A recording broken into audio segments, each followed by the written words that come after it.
এক নজরে আল কোরআন সূরা ফালাক তারতিব বিন নুজুল নাজিলের ধারাবাহিকতা তথা কোন সূরার পর নাজিল হয়েছে তা বিবেচনায় এটি ২০তম সূরা। এর আগে সূরা ফিল ও পরে সূরা নাস নাজিল হয়েছে। তারতিব বিল মুসহাফ বর্তমান কোরআন মাজিদের বিন্যাস অনুযায়ী এটি ১১৩ নং সূরা। এর আগে আছে সূরা ইখলাস ও পরে সূরা নাস। এক নজরে ফালাক মাদানী যুগে নাজিল, আয়াত ৫, সূরা নং ১১৩ মাদানী। নামের রহস্য, ফালাক মানে ভোর বা ভোরের আলো। সূরাটির প্রথম আয়াতেই শব্দটি এসেছে, সেখান থেকেই সূরার নাম হয়েছে ফালাক। সূরা ফালাক ও নাস এ দুটোকে একসঙ্গে মাউইদাতান বলা হয়, মানে আল্লাহর কাছে ঠাঁই ও নিরাপত্তা পাওয়ার দুটো সূরা। ইমাম বাইহাকি রহিমাহুল্লাহ তার দালাইলুন নবুওয়াহ বইতে লিখেছেন, ফালাক ও নাস সূরা দুটো নাজিল হয়েছে এক বসায় একসঙ্গে, তাই আলিমগণ এ দুটোকে জোড়া সূরা হিসেবে পরিচয় করিয়েছেন। Major theme: ১. ভোরের রবের কাছে আশ্রয় চাওয়া। ২. সকল অনিষ্ট থেকে তার কাছেই আশ্রয় চাইতে হবে। ৩. রাতের অকল্যাণ থেকেও চাইতে হবে নিরাপত্তা। সূরার শুরু শেষ সম্পর্ক: সূরার শুরুতে সব ধরনের অনিষ্টতা থেকে আল্লাহ তাআলার কাছে আশ্রয় চাওয়া হয়েছে, আর সূরার শেষে সব অনিষ্টের মূল থেকে আশ্রয় চাওয়া হয়েছে। সেটি হলো হাসাদ বা হিংসা বিদ্বেষ, কারণ এই অনিষ্ট মানুষের মাঝে ব্যাপকভাবে ছড়ানো। দুনিয়ার বুকে প্রথম হত্যাকাণ্ড ঘটেছিল এই হিংসা বিদ্বেষের কারণেই। অন্য সূরার সঙ্গে সম্পর্ক: সূরা ফালাকের প্রধান বিষয়বস্তু হল রবের কাছে আশ্রয় প্রার্থনা। এবার প্রশ্ন আসতে পারে, কোন সে রব, কি তার পরিচয়? এই প্রশ্ন মনে জাগার আগেই এর উত্তর আল্লাহ দিয়ে রাখলেন। এর আগের সূরা অর্থাৎ সূরা ইখলাসে গোটা সূরায় এলো পরম করুণাময় আল্লাহর পরিচয়। শানে নুজুল: হাদিসে সূরা ফালাক ও সূরা নাস নাজিলের একটি প্রেক্ষাপট পাওয়া যায়। যায়েদ ইবনু আরকাম রাদিয়াল্লাহু তাআলা আনহু থেকে বর্ণিত, নবী করিম সাল্লাল্লাহু আলাইহি সাল্লামকে ইহুদি লাবিদ ইবনু আসাম জাদু করেছিলেন। এতে নবীজি অসুস্থ হয়ে পড়েছিলেন। এর পরিপ্রেক্ষিতে ওহী নিয়ে আসলেন জিবরিল আলাইহিসসালাম। তখন নবীজির উপর সূরা ফালাক ও সূরা নাস নাজিল হয়। জিবরিল আলাইহিসসালাম বলেন, ইহুদিদের একজন আপনাকে জাদু করেছেন। জাদুর জিনিসপত্র অমুকের কূপে রাখা আছে। এরপর নবীজি আলী রাদিয়াল্লাহু তাআলা আনহুকে সেখানে পাঠালে তিনি সেগুলো নিয়ে আসেন। ওগুলিতে 11টি গিট ছিল। নবীজি সাল্লাল্লাহু আলাইহি সাল্লাম এই সূরা দুটির একটি করে আয়াত পাঠ করা শুরু করলেন, আর একটি করে গিট খুলে যেতে লাগলো। সবগুলো গিট খুলে গেলে নবীজি সাল্লাল্লাহু আলাইহি সাল্লাম উঠে দাঁড়ান, যেন কোনো রশি দিয়ে বাঁধা অবস্থা থেকে তিনি মুক্ত হলেন। এর পরপরই নবীজির সকল অসুস্থতা কেটে গেল। তবে এত কিছুর পরও নবীজি সেই ইহুদিকে এই জঘন্য কাজের ব্যাপারে কিছুই বলেননি। তার চেহারায় রাগের কোনো চিহ্নও দেখা যায়নি। আরও দেখুন তহাবি শারহ মুশকিলিল আসর 5935, শাওকানি ফাতহুল কাদির 5/538। সেগমেন্ট: ভোরের রবের কাছে আশ্রয় প্রার্থনা, রাতের অনিষ্ট থেকে আশ্রয়, হিংসা থেকে আশ্রয় চাওয়া। ভোরের রবের কাছে আশ্রয় প্রার্থনা: ভোরের আগমনে নতুন একটি দিনের সূচনা হয়, আর এই ভোরের মালিক আল্লাহ। সারাদিন নিরাপদে থাকার জন্য আশ্রয় চাইতে হবে ভোরের রবের কাছেই। রাতের অনিষ্ট থেকে আশ্রয়: রাতকে কেন্দ্র করে শয়তানদের আনাগোনা বেড়ে যায়। জাদুকররাও এই সময়টায় বেশি সক্রিয় থাকে। তাই রাতের অনিষ্ট থেকে আল্লাহর কাছে আশ্রয় চাইতে হবে। হিংসা থেকে আশ্রয় চাইতে হবে হিংসুকের হিংসা থেকেও, কারণ হিংসার প্রভাব খুবই মারাত্মক।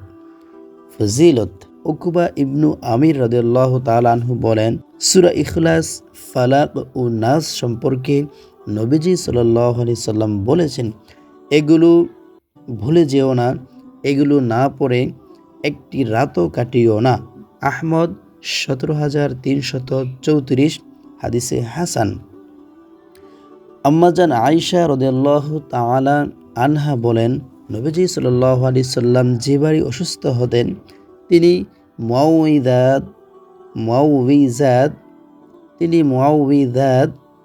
মুআউযিযাত সূরা দুটো পড়ে নিজ শরীরে ফু দিতেন।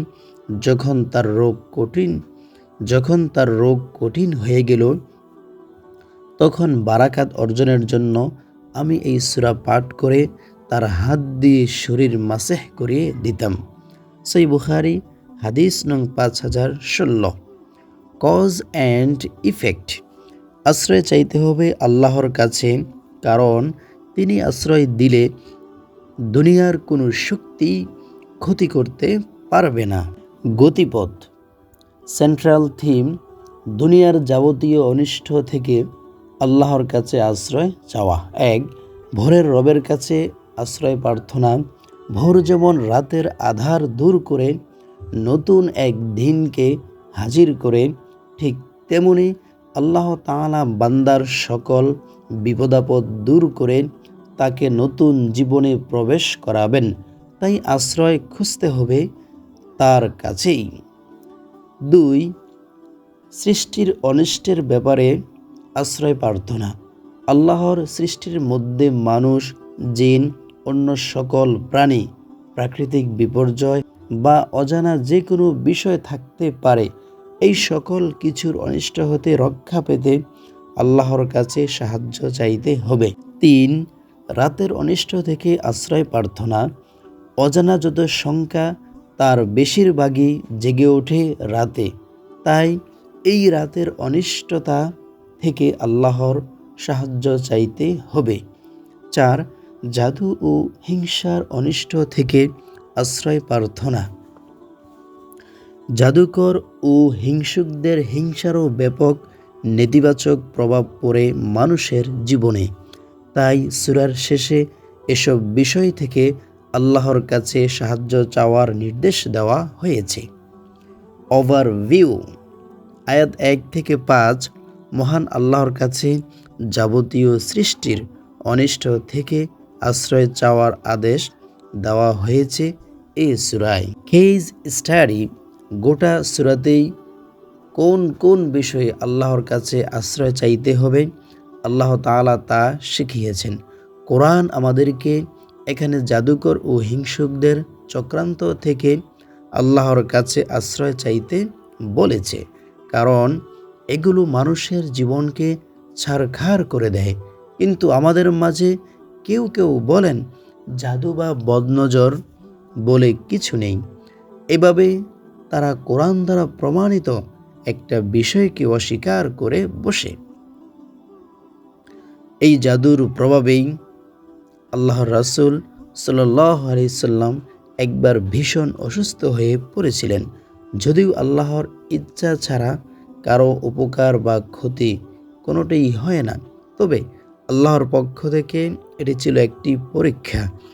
এখন জাদুগ্রস্ত হলে কবিরাজের কাছে দৌড়ানো যাবে না, বরং আল্লাহ রাসূল সাল্লাল্লাহু আলাইহি সাল্লাম আমাদেরকে যা শিক্ষা দিয়েছেন তাই করতে হবে। আরও দেখুন ইবনু কাসির তাফসির ৭/৭০৯, নাসাফি তাফসির ৩/৬৯৮ পৃষ্ঠা। রিফ্লেকশন বা তাদাব্বুর, এ সূরার ৩ নং আয়াতে আল্লাহ তাআলা বলেন, আমি আশ্রয় চাই অন্ধকারের অনিষ্ট হতে, যখন তা ছেয়ে যায়। এত কিছু থাকতে অন্ধকার থেকে আশ্রয় চাওয়ার কারণ কি? এর কারণ হলো রাত একটি বিশেষ সময়। ভালো লোকেরা এ সময় তাহাজ্জুদের মতো ইবাদতে মশগুল থাকে।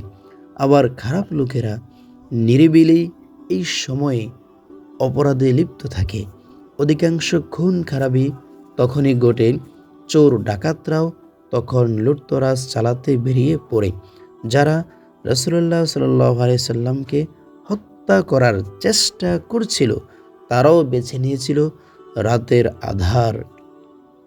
তাই আল্লাহর কাছে অন্ধকারের অনিষ্ট থেকে আশ্রয় চাইতে হবে, আর রাতের বেলায় ডিজিটাল ডিভাইসের ফাঁদে না পড়তে নিজেদের সতর্ক থাকতে হবে।